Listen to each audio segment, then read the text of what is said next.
बिहार में मौसम तेजी से करवट ले रहा है। पिछले सप्ताह कई जिलों में 45 डिग्री सेल्सियस के पार टेम्परेचर पहुंच गया था। राजधानी पटना में भी 42 डिग्री सेल्सियस के आसपास टेम्परेचर पहुंचा। इसके बाद मौसम ने अंगड़ाई ली तो टेम्परेचर घटकर 38 डिग्री पर आ गया। मौसम में उतार चढ़ाव लगातार हो रहा है। कुछ ऐसा ही हाल बिहार की सियासत का भी है। सियासी मौसम लगातार बदल रहा है। कभी सियासी झोंका समर्थकों को राहत पहुंचाने लगता है, फिर अगले ही पल वरीय नेताओं की बयानबाजी से समर्थकों के कलेजे पर सांप लौटने लगता है। लोगों ने लालू यादव और नीतीश कुमार को दुश्मनी करते भी देखा है और दोस्ती निभाते हुए भी। मुकेश सहनी को तेजस्वी यादव पर बिगड़ते हुए भी देखा है और इन दोनों को मिलते हुए भी लोगों ने देखा है। अब तक बिहार के सियासी मौसम में पीके पॉलिटिक्स का भी झोंका आ गया है। दरअसल पॉलिटिक्स में दुश्मन कब दोस्त बन जाए और दोस्त कब दुश्मन बन जाए नहीं कहा जा सकता। यहाँ दोस्त दोस्त ना रहा वाला गाना भी नेताओं को गाते देर नहीं लगती है। किसी को पीठ में खंजर भोंकने में भी समय नहीं लगता और उस खंजर को निकालकर तुरंत उस पर मरहम लगाने में भी झिझक नहीं होती। तभी तो कहा जाता है कि राजनीति में सब कुछ संभव है। पॉलिटिक्स में कुछ भी हो सकता है। सियासी गलियारे में अब आरजेडी सुप्रीमो लालू यादव पर सबकी नजर टिकी हुई है। अगले सप्ताह वह पटना आ सकते हैं। जेल में 73 दिनों के बाद वो जेल से बाहर आ गए हैं। चारा घोटालों से जुड़े लगभग सभी बड़े केसेस में उन्हें जमानत मिल गई है। वे फिलहाल दिल्ली में अपनी बेटी डॉक्टर मीशा भारती के आवास पर आराम कर रहे हैं। उनके बिहार आने भर की बात से यहाँ के सियासी मौसम में गर्माहट आ गई है। 4 मई को दिल्ली एम्स ने उन्हें डिस्चार्ज कर दिया था। तब मीडिया से बात करते हुए लालू ने कहा था कि अभी डॉक्टर ने उन्हें आराम करने को कहा है। वे अगले सप्ताह पटना आएंगे। इसके साथ ही उन्होंने मस्जिद, अजान और लाउडस्पीकर के मुद्दे पर हमला कर यह जता दिया था कि बीजेपी उन्हें कमजोर ना समझे। लालू ने कहा कि बीजेपी ऐसा करके देश को टुकड़ों में बांटने की साजिश कर रहा है। कोई क्यों जा रहा है मस्जिद में हनुमान चालीसा पढ़ने? किसी को पढ़ना है तो मंदिर में जाकर पढ़ो। यह तो इरिटेट किया जा रहा है लोगों को। यह देश के लिए बहुत ही खराब है। इसी सियासी मौसम में कल पीके यानी कि प्रशांत किशोर ने भी हलचल मचा दी। उन्होंने अभी तो पार्टी के नाम की कोई घोषणा नहीं की, लेकिन अपनी मंशा जरूर जाहिर कर दी। जिस तरह प्रशांत किशोर ने जनसुराज शब्द पर जोर दिया है और कल ही ट्विटर पर जनसुराज नाम से एक अकाउंट भी क्रिएट किया है। ऐसे में यदि अपनी पार्टी का नाम भविष्य में जनसुराज पार्टी रख देते हैं तो कोई आश्चर्य की बात नहीं होगी। दरअसल प्रशांत किशोर जनसुराज के नाम पर बिहार में एक नया समीकरण देना चाहते हैं। वे लगभग 3000 किलोमीटर की पैदल यात्रा की बात कर सभी राजनीतिक दलों में गजब की बेचैनी पैदा कर चुके हैं। वे जाति नहीं, जमात की बात करते हैं। वे प्रोफेशनल स्ट्रेटेजिस्ट के इमेज से बाहर निकलकर प्योर पॉलिटिशियन के इमेज बनाना चाह रहे हैं। उनका मानना है कि जेपी आंदोलन के बाद बिहार में कोई बड़ा सामाजिक आंदोलन नहीं हुआ है और महात्मा गांधी और जेपी के बाद बिहार में इतनी बड़ी पदयात्रा भी नहीं निकाली गई है। यह अलग बात है कि पॉलिटिकल एक्सपर्ट्स सवाल भी दागते हैं कि क्या बिहार में जातियां टूट पाएंगी? क्या जमात की राजनीति हो पाएगी? आखिर पीके पॉलिटिक्स के मायने क्या है? क्या बिहार में केजरीवाल मॉडल लागू होगा?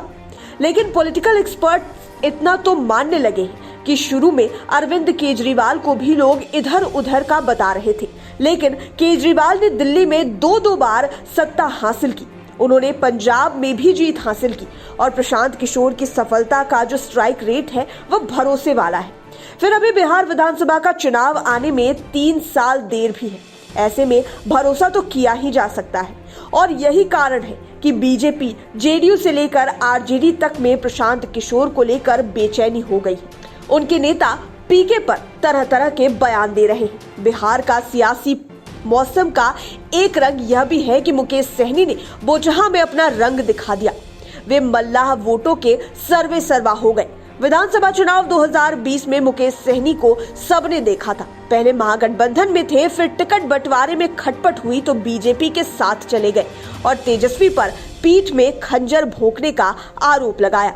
सदन के अंदर जब बहस चली तो तेजस्वी ने उन्हें छोटा रिचार्ज कह दिया था, यानी बीजेपी ने मुकेश सहनी को छोटा कार्यकाल वाले एमएलसी के खाली पद पर भेजा था। लेकिन समय के साथ परिस्थिति ऐसी बदली कि मुकेश सहनी अब न एनडीए में रहे और न ही कैबिनेट में। बीजेपी के दबाव में उन्हें नीतीश कैबिनेट से बाहर निकाल दिया गया। वहीं सहनी अब लालू यादव और तेजस्वी यादव के नजदीकी दिख रहे हैं। कुछ ऐसा ही हाल चिराग पासवान का भी है। यदि ये तीनों एक मंच पर आ जाएं तो कोई आश्चर्य नहीं। यह तो आप विगत कई महीनों से देख ही रहे हैं। बीजेपी के कई मुद्दों को लेकर जेडीयू असहज महसूस कर रही है। दरअसल बीजेपी इन दिनों एक साथ कई मुद्दों को लगातार हवा दे रही है। इसकी वजह से दोनों दलों के बीच कूल वाले मौसम का टेम्परेचर पल भर में गर्मा जाता है। एक मुद्दा सुलझता नहीं कि दूसरा मुद्दा उलझा देता है।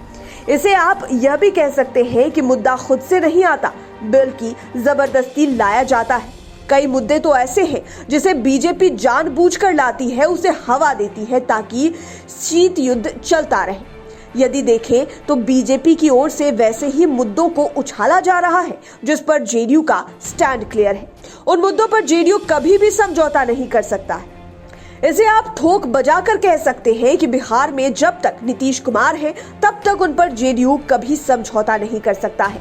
जेडीयू संसदीय बोर्ड के राष्ट्रीय अध्यक्ष उपेंद्र कुशवाहा ने तो पहले ही साफ कर दिया है कि नीतीश कुमार के रहते विवादित मुद्दों पर जेडीयू कभी समझौता नहीं करेगा। और बीजेपी को यह नहीं भूलना चाहिए कि बिहार में बीजेपी नहीं बल्कि एनडीए की सरकार है। दूसरी ओर तेजस्वी ने तो अपने भूमाई समीकरण से ऐसे ही बीजेपी की नींद उड़ा दी है। बाकी रही सही कसर नीतीश कुमार ने इफ्तार के मौके पर राबड़ी आवाज जाकर पूरी कर दी। अब इसे प्रेशर पॉलिटिक्स कहे या कुछ और, लेकिन बिहार के सियासी मौसम का टेम्परेचर तो बढ़ा ही चुका है।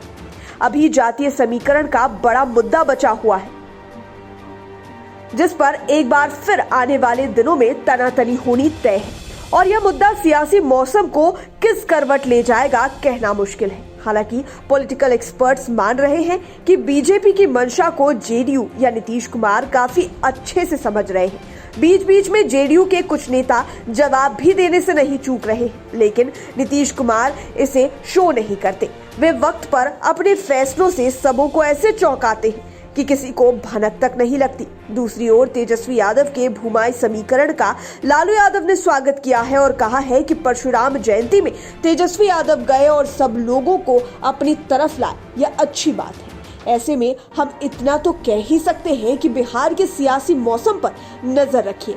कब आंधी तूफान आ जाए नहीं कहा जा सकता है। लाइव सिटीज के लिए राजेश ठाकुर की स्पेशल रिपोर्ट। अगर अभी तक आपने हमारे चैनल को सब्सक्राइब नहीं किया है तो जरूर कर लें। वीडियो फेसबुक पर देख रहे हैं तो पेज को लाइक करें। लेटेस्ट अपडेट्स के लिए ट्विटर हैंडल पर हमें जरूर फॉलो करें। धन्यवाद।